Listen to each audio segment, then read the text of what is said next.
Seorang gadis bernama Shen Manin sedang belajar seni di Italia. Saat itu, dia tengah bersiap-siap menghadapi ujian akhir, di mana ia harus melukis dua mawar merah.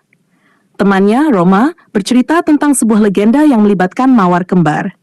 Menurut legenda tersebut, mawar kembar selalu tetap bersatu, tetapi akhirnya salah satu dari mereka akan mati. Roma memperingatkan, jika seseorang bertemu dengan kembaran mereka, salah satu dari mereka akan menghadapi ajal. Mendengar cerita itu, Manin hanya tertawa. Ia menganggapnya tidak lebih dari dongeng konyol. Tapi sedikit yang ia tahu, ada gadis lain yang terlihat persis seperti dirinya. Namanya Xiang Xi. Xiang ternyata sedang bersembunyi di Italia. Ia dikirim ke sana oleh kakeknya yang ingin melindunginya. Keluarga mereka tengah dilanda masalah besar, sementara sang kakek sakit parah. Sebelum pergi, Xiang diberi janji, jika keadaan membaik, ia akan dijemput kembali. Hari itu saat Manin menuju kampus, seorang pria mencoba menggodanya. Ia mengabaikannya begitu saja. Namun, tak lama kemudian ia mendapat telepon dari seseorang yang ia kira sudah meninggal 11 tahun lalu. Manin terkejut. Kilas balik menghantui pikirannya tentang kecelakaan mobil tragis melibatkan sebuah truk. Namun, yang terjadi setelahnya begitu kabur. Satu hal yang jelas, orang yang menelepon itu kini sedang menunggunya di luar kampus. Ketika Manin keluar, seorang pria serius dengan cincin hitam di jarinya muncul. Nalurinya langsung berkata ada yang tidak beres. Ia merasa seperti sedang diawasi. Di tempat lain, Xiang didekati oleh seorang anak laki-laki yang mengatakan ada pria Tionghoa mencarinya. Anak laki-laki itu mengaku diutus oleh ayah Xiang untuk membawanya pulang. Namun, Xiang bingung, ia tak mengenalnya. Anak laki-laki itu bernama Lemun, yakin mereka saling mengenal sejak kecil. Tapi semakin ia bicara, semakin jelas kesalahan terjadi. Lemun rupanya mencari Xiang Xi, namun malah menemui Shen Manin. Manin berusaha meyakinkan bahwa ia bukan orang yang dicari. Ia hanya gadis biasa, ayahnya seorang sopir truk, bukan orang penting. Tapi Mun tak percaya begitu saja. Ia bahkan menunjukkan foto Xiang, yang membuat Manin merasa terguncang. Kisah ini menjadi semakin aneh ketika Manin kembali ke kampus. Di dekat lukisan mawar kembar, ia bertemu dengan dua gadis asing yang terlihat identik. Dan di saat itu juga, Manin sadar. Legenda mawar kembar mungkin bukan hanya sekadar cerita. Mereka berdua terdiam, saling memandang dengan tatapan kaget. Tidak ada kata-kata yang terucap, namun Shen Manin tiba-tiba berlari. Dia ingin menemui Maina untuk bertanya lebih jauh tentang legenda mawar kembar. Namun, sebelum ia sempat menyelesaikan tujuannya, pria misterius yang sebelumnya mengikuti Xiang menangkapnya. Pria itu salah mengira Manin sebagai Xiang. Di sisi lain, Xiang baru saja tiba di sekolah untuk menemui pria yang sebelumnya meneleponnya.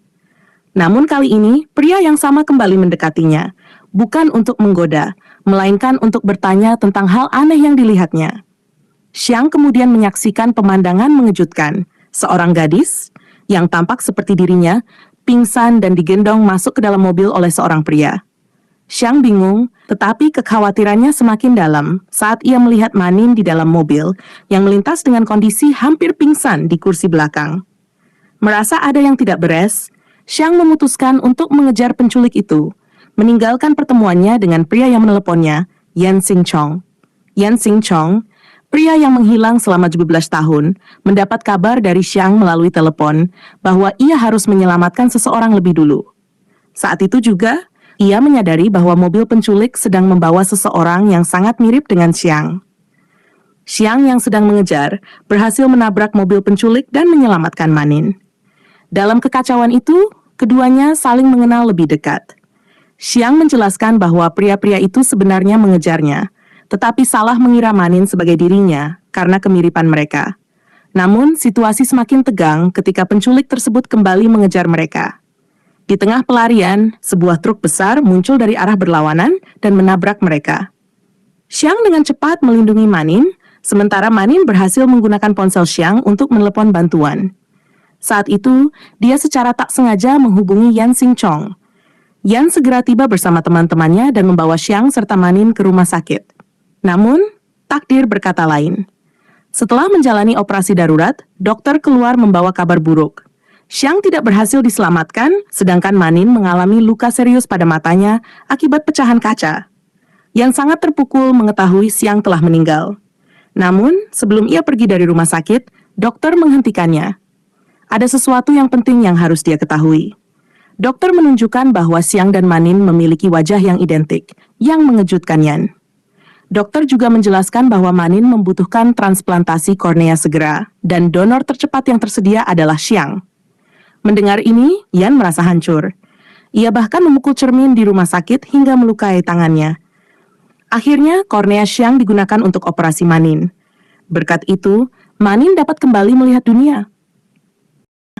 15 hari kemudian, Manin terbangun di rumah sakit dengan keadaan yang aneh. Ia mendapati seorang pria asing sedang mengawasinya. Pria itu memperkenalkan dirinya sebagai Xing Cheng, dan dengan percaya diri, ia mengaku sebagai pacar Manin.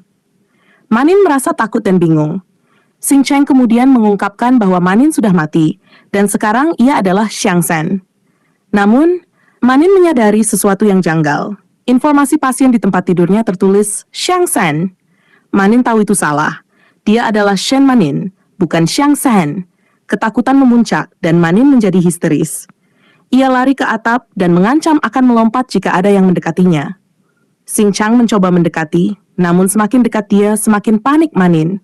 Di tengah tangisannya, Manin berteriak bahwa seseorang telah meninggal menggantikannya, dan dia sekarang hidup dengan mata orang itu. Xing Chang akhirnya menjelaskan semuanya. Dalam kecelakaan itu, Xiang San melindungi Manin hingga kehilangan nyawanya. Kornea Xiang San kini menjadi bagian dari Manin, memungkinkan dia untuk melihat kembali. Xing Chang menyatakan bahwa ini adalah takdir. Satu orang mati, dan yang bertahan tidak bisa lagi menjadi dirinya yang lama.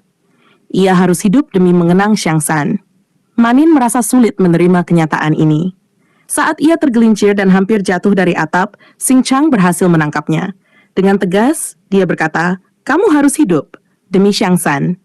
Pernyataan itu menggerakkan hati Manin.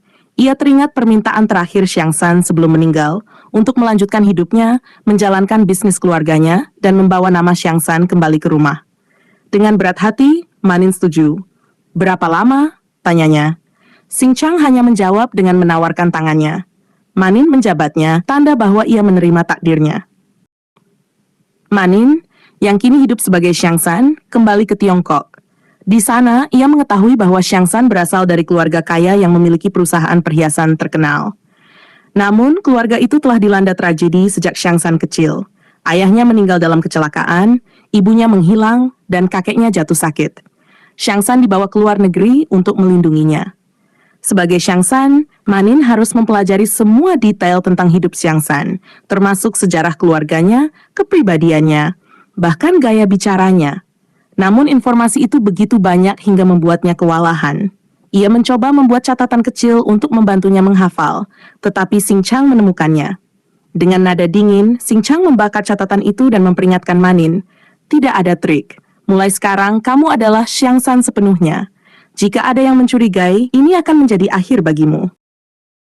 Masalah semakin pelik ketika Xing Chang membawa Manin ke rapat direksi perusahaan keluarganya. Di sana, seorang sepupu bernama Zhou Kai mencalonkan diri sebagai CEO baru. Para anggota dewan tidak sepenuhnya yakin dengan kemampuan Zhou Kai, tetapi mereka juga ragu dengan kehadiran Manin sebagai Xiang San. Zhou Kai langsung menuduh Manin sebagai penipu. Tidak ada yang pernah mendengar kabar tentang Xiang San selama 17 tahun. Bagaimana mungkin dia tiba-tiba muncul? Manin menjadi gugup, tetapi Xing Chang dengan tenang mendukungnya. Xiang San tidak pernah mati. Dan selama dia di sini, tidak ada yang berhak mengambil alih perusahaan ini. Manin mencoba menenangkan dirinya. Ia harus menunjukkan keberanian untuk meyakinkan dewan. Akhirnya, ia melangkah maju dan berkata, "Saya adalah Xiang San. Saya menolak penunjukan Zhou Kai CEO baru." Namun, konflik ini membuka rahasia besar. Ada desas-desus bahwa seseorang yang pernah melihat Xiang San mati kini kembali dan mengirim para penculik untuk mengejarnya. Orang itu mungkin adalah dalang di balik kekacauan keluarga Xiang, yang merasa terganggu oleh kembalinya Xiang San ke perusahaan. Manin menyadari bahwa hidup sebagai Xiang San bukan hanya tentang menggantikan identitas. Ia harus bertahan menghadapi bahaya, sambil mencari tahu kebenaran di balik masa lalu keluarga Xiang dan hilangnya Xing Chang selama 12 tahun terakhir. Xing Chang membawa Ming ke Sang Family Manor, rumah megah milik keluarga Sang. Namun, tak seorang pun di keluarga Sang yang mengenal Xing Chang atau tahu hubungannya dengan Xiang San. Untuk menjaga penyamarannya, Xing berpura-pura sebagai kekasih Xiang San. Ia mengklaim bahwa mereka telah berpacaran selama 1 tahun, dan kini ia ada di sana untuk membantu urusan rumah tangga.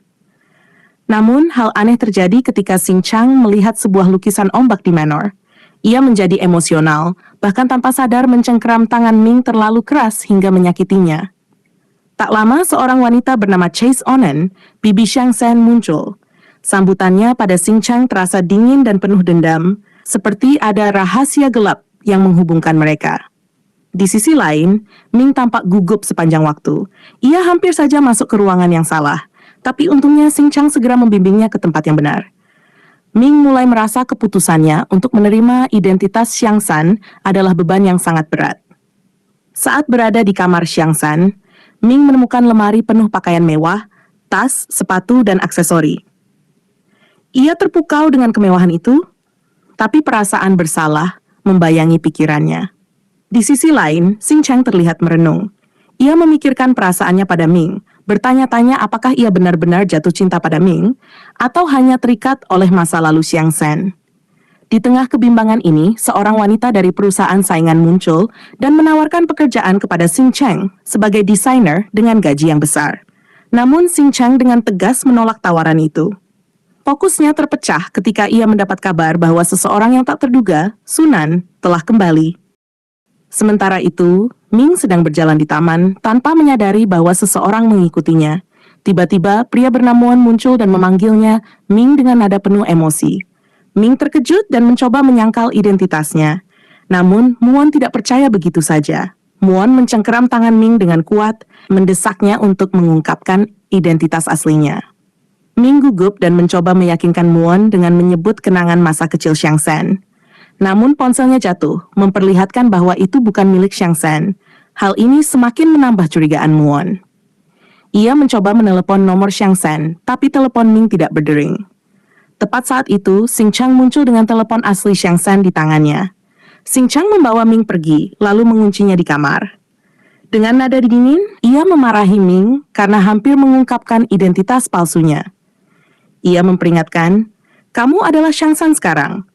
Jangan pernah membuat kesalahan seperti ini lagi, atau segalanya akan berakhir untuk kita berdua."